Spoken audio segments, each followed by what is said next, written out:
বৃহস্পতি বক্রী ভালো না খারাপ? কোন গ্রহই বক্রী ভালো না খারাপ বুঝবো কিভাবে?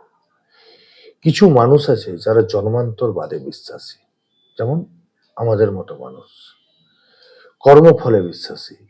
কিন্তু কিছু মানুষ আছে এরা খারাপ কাজ, ধোঁকা, বেইমানি, চিটিং করে সাফল্য লাভ করে। আর বর্তমান পরিস্থিতিতে ধোঁকা, বেইমানি সাধারণ বিষয়, পদ বা সাফল্য মুখ্য বিষয়, কিন্তু এর ফল আজ বা কাল ভোগ করতেই হয়। কেউ ভাবে মানুষটা এত এজ হয়ে গেল এখন তো ফল পেল না। আপনি জন্মগ্রহণ করেছেন একটা খুব স্ট্যান্ডার্ড পরিবারে, আপনি কি করেছেন যে ফলটা ভোগ করলেন? আপনি জন্মগ্রহণ করেছেন একটা গরিব পরিবারে, আপনি কি করলেন যে ফলটা ভোগ করছেন খারাপ ফল? এটা কর্ম শেষ হয় না, কর্ম চলে। এটাই জন্মান্তরবাদ।